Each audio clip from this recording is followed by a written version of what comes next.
Coming up on Maine Challenge, State Senator Dana Dow of Waldoboro.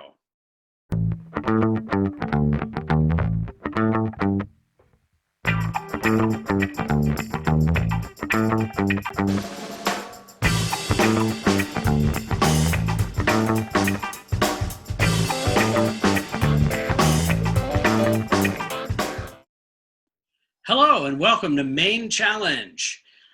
Our guest this week is State Senator Dana Dow of Waldoboro. In the state Senate, Senator Dow represents pretty much all of Lincoln County with a little bit of shading around the edges. And feel free, maybe Senator Dow, you could tell us your towns, list your towns. Well, it's all Lincoln County except the town of Dresden, plus Windsor in Kennebec and Washington and Knox. Love that reallocation of population to Senate districts over every 10 years. Yeah. Well, thanks for joining us today. To get started, what I thought we might do is give you your opportunity for your elevator speech to tell us why voters in Lincoln County should vote for Republicans and for you. Well, I'm going to talk about just me. And so, and even though I am a Republican, that's true. I'm hoping to continue to improve the business climate of the state of Maine because it's businesses that most people work for. I've been very concerned over the decades that we've become the oldest state in the nation. We've lost over 25% of our K-12 school population since 1970. Our death rate is higher than our birth rate. All of these are well-known, or maybe they're not well-known statistics, but they are true.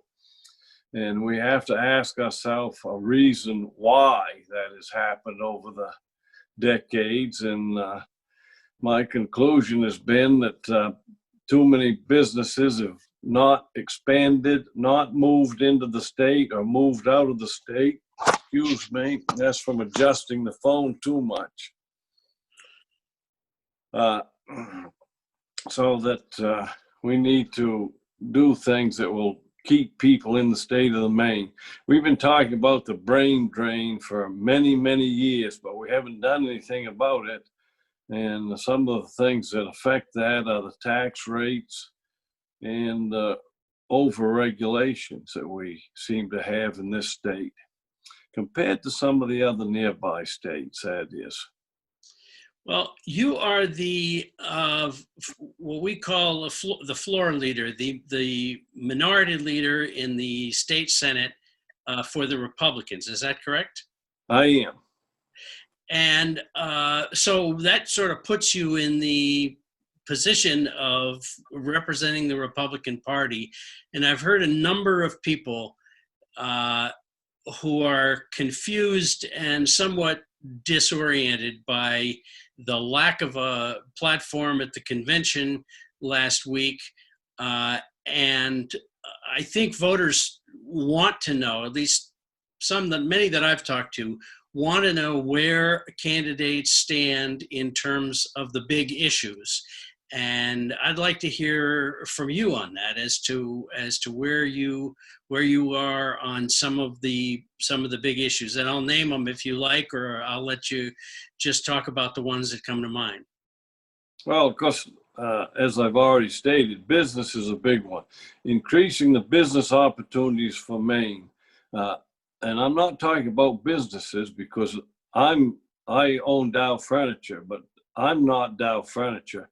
The 18 people that work for me are Dow Furniture. Right. So if anything I can do to make the business more stable, make it more productive, make it better, it benefits them.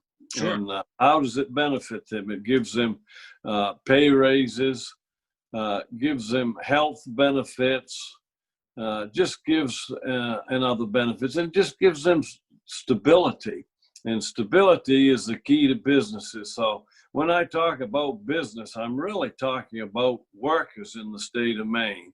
And I've been very discouraged at times at the things that have happened in Maine over the decades that have anti-business and have caused people to leave the state. And I'm tired of listening to people who tell me that their children or their grandchildren have moved out of state. And some of them come back after they've made their money, come back and retire, or they come back and set up some businesses after a while.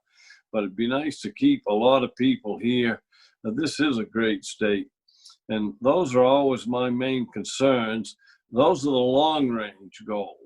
My son, who was born in Maine and went through schools here in Thomaston, and is now an employee of the United States Post Office. And he's feeling not very secure about his job for the first time. And it's a mystery to him and his friends as to why the Trump administration wants to destroy the post office. And that's how it feels to him as an employee. And it's how it feels to some customers. Can you help Mr. Trump out a little bit and explain who benefits from destroying sorting machines and not repairing trucks and what's going on? Well, from a business point of view, all of that wouldn't make any sense.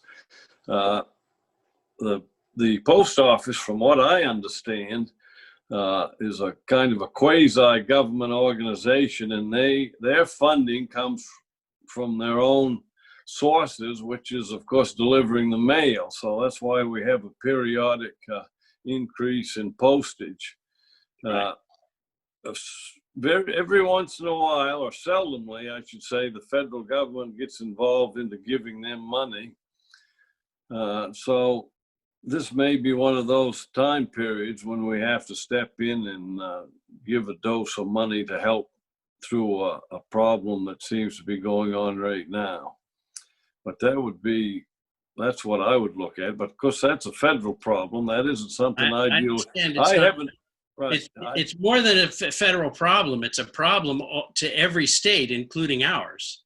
Yeah, and so we have to try to come up with some solutions for all the problems around. Are you with the president about destroying Social Security? No, I haven't. I'm not even aware of any talk about the president destroying Social Security. I usually hear just the opposite, that we want to keep Social Security stable.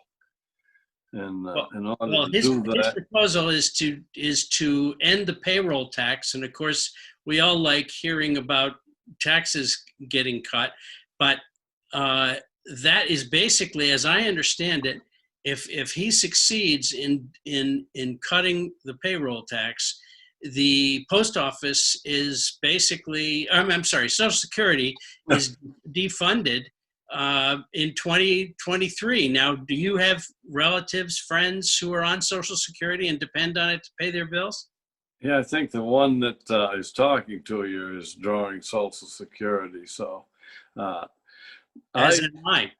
Yeah, no, I have not worried about the collapse of Social Security. It's a vital institution that will be maintained in one form or another. I know we talk a lot about,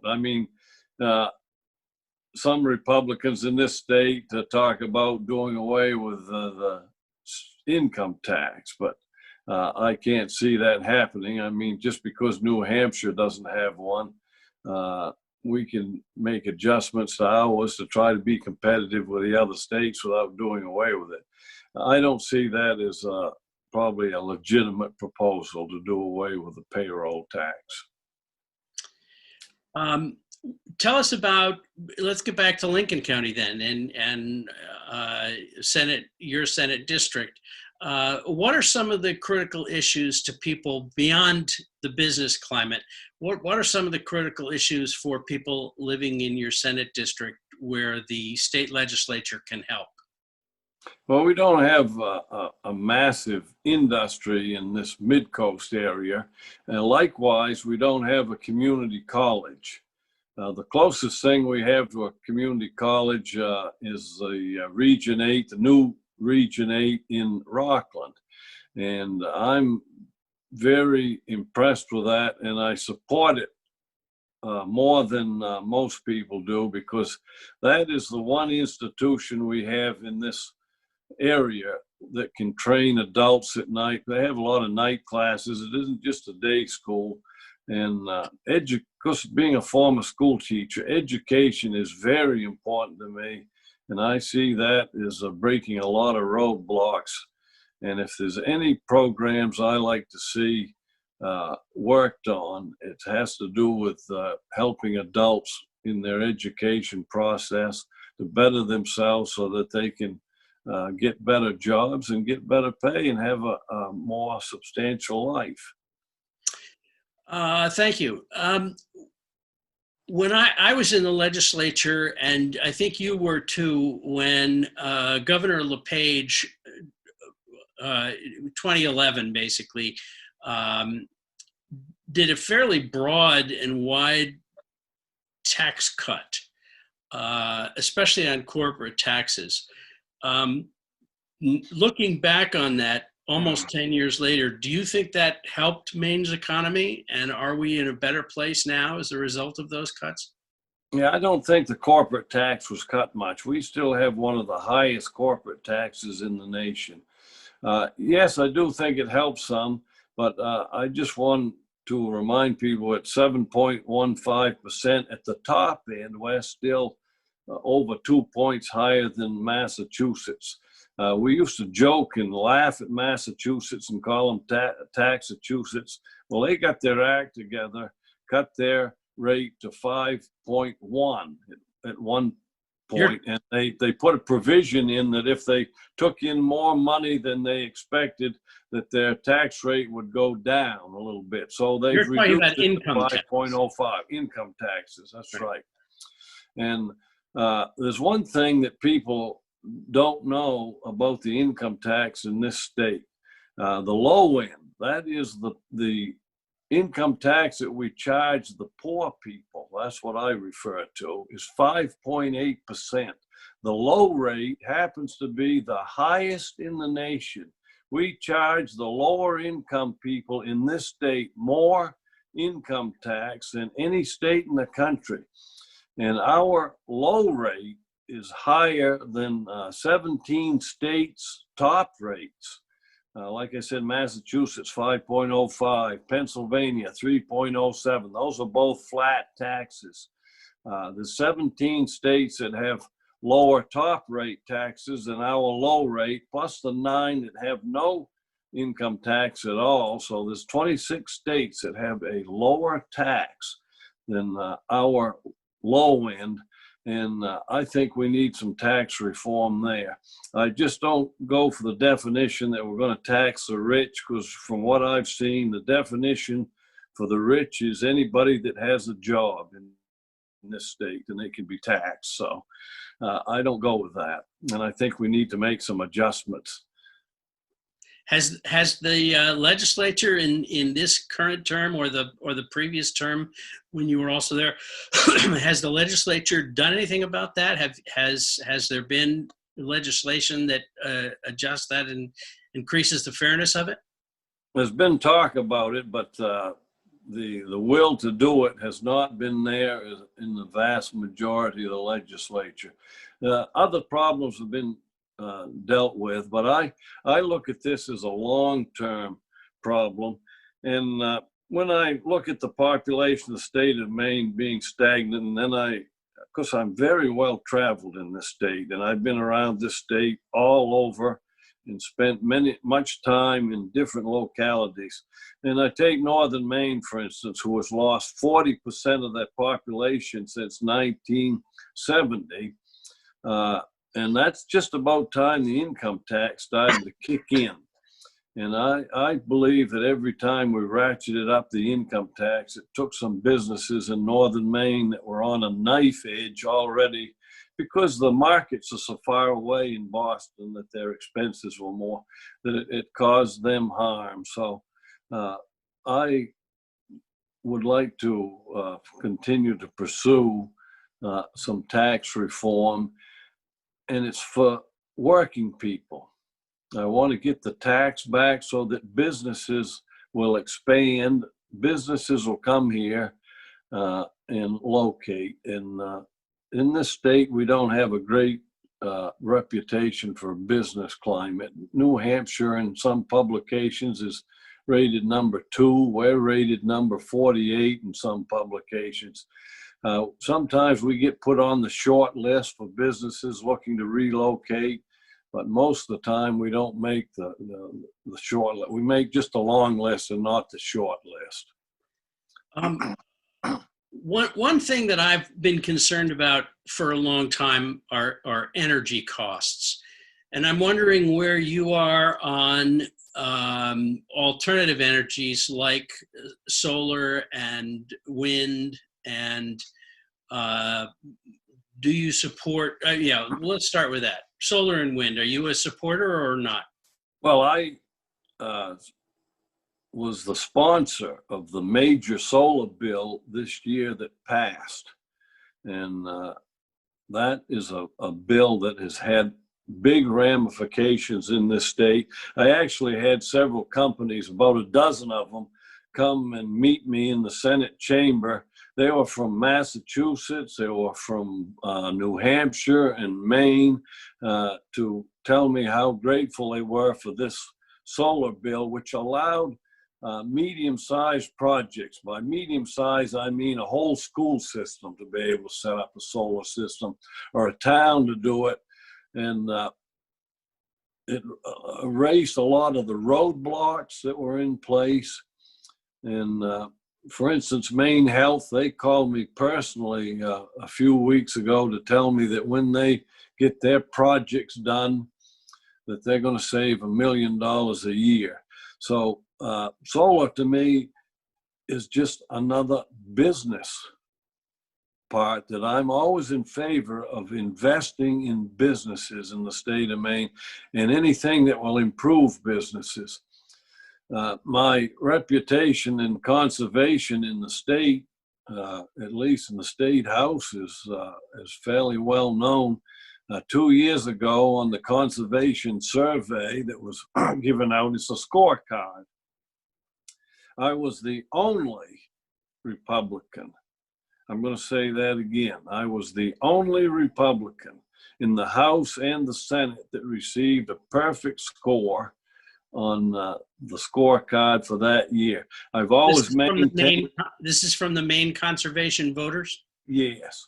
And I've always maintained quite a high score throughout. And at one time I looked to see where I compared, and one of the senators that was ahead of me, Republican senators, was one who had been an independent and previously been a Democrat. He was slightly, had a couple of points on me, and Senate President Kevin Ray from Washington County.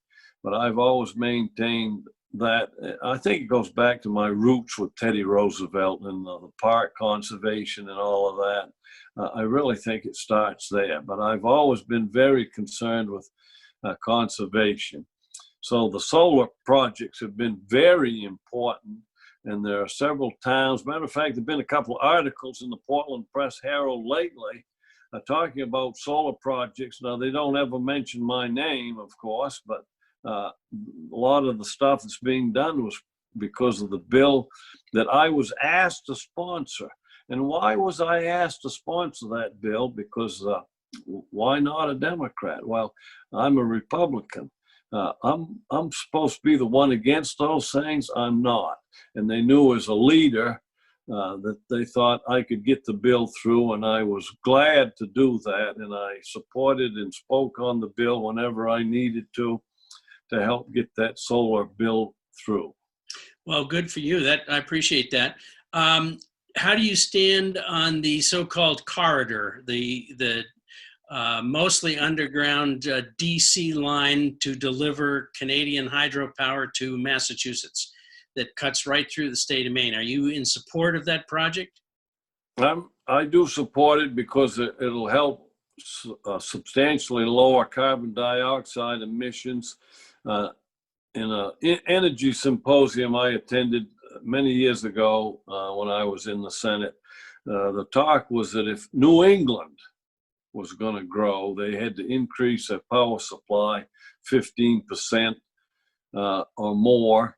And this is one of the sources that will do it. I know for a fact that Canada has built all of these power sources, dams. They'd already done it. It was like watching the movie about build it and they will come. Well, they already have these things in place and they're using about 40% of this clean power.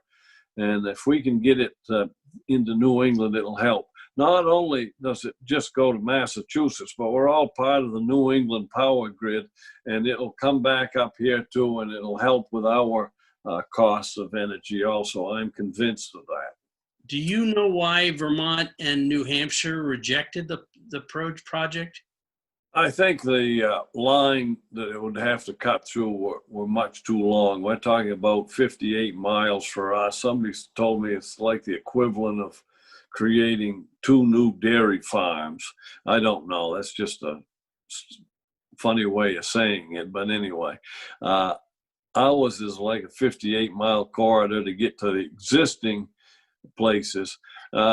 Somebody told me a curious fact that it's 150 feet wide, only needs to be 75 feet to get the power out of Canada.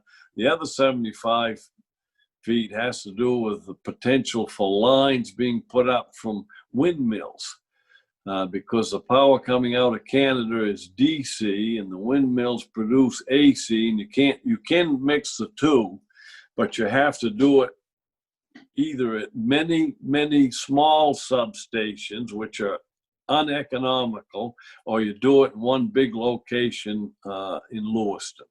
Huh. I hadn't heard that one. No.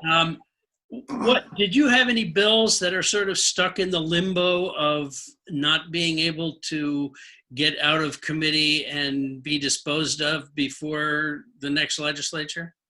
Yeah, I don't have any personally. I've looked a whole bunch of them. There are a half a dozen business bills that if they were all instituted and you piled one on top of the other, it would be quite devastating for businesses.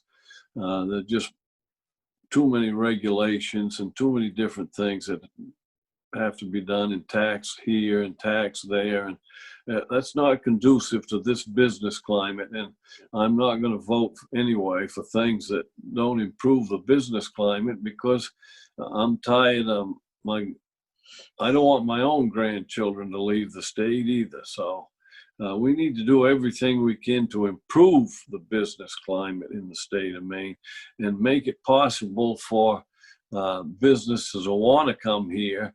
And that's what I heard from all these solar company businesses about the solar bill that I passed. That was a big help to them and to the whole process. And there's now dozens of applications out there for solar projects, so much so that Central Maine Power had to send a notice to the PUC about reaching a 10% threshold for the way that type of electricity is paid, to have that reviewed. So it's coming to the forefront, and I'm glad to have helped along the way. There's projects here in Waldoboro that'll take place because of it.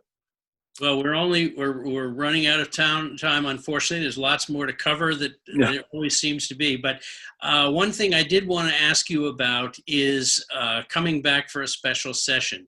Were you opposed to that, or were you opposed to some process that caused you to not respond, or all the Republicans, most of the Republicans, not to respond to the request by Senate and House leaders to call you back into special session? Yeah, we did our own survey, and the survey in the House and the Senate was we didn't want to come back for what they wanted to. We adjourned sine die at the end of the session, which means we come back for special sessions. Special sessions are 1 to 3 days in length. We didn't want to come back for 2 to 3 weeks and run over bills. The easy fruit, the low-hanging fruit had already been picked off the tree. This was not going to be a 3-day session. This was going to last 2 to 3 weeks, in my estimation, at a minimum. And how are you going to get the House back with 151 members? Even if you put them in the Civic Center, they're still not allowed to have more than 50 people in one location. So that was an impossibility.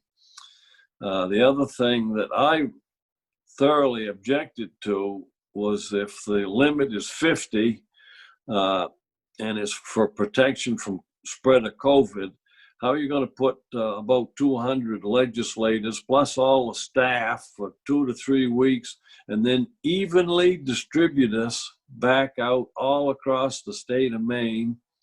There was no magic window to go back into session, and that has been made clear by the wedding up to Millinocket. And I think there's another location in the nursing home. Maybe it's in New Hampshire, but it shows that there was no magic window to go back. The governor has the ability to call us back into session anytime she wants to. And when she calls us back, if she does, there's always an agenda. She tells us what they're calling us back for. Republicans were more than happy to go back for any emergency items that were COVID-19 related, including any budget items or anything.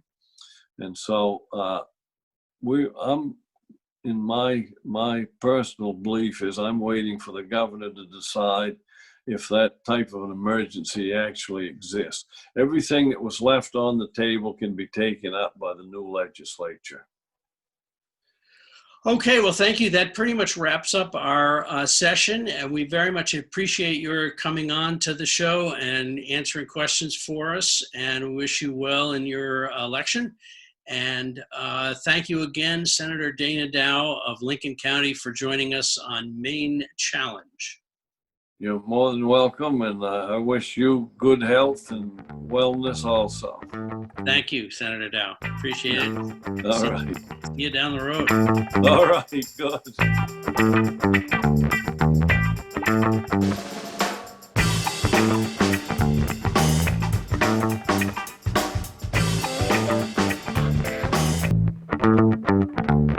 Show your support for Maine Challenge and LCTV's programming.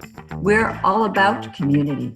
Please go to lctv.org to make a contribution. Your support makes us stronger together.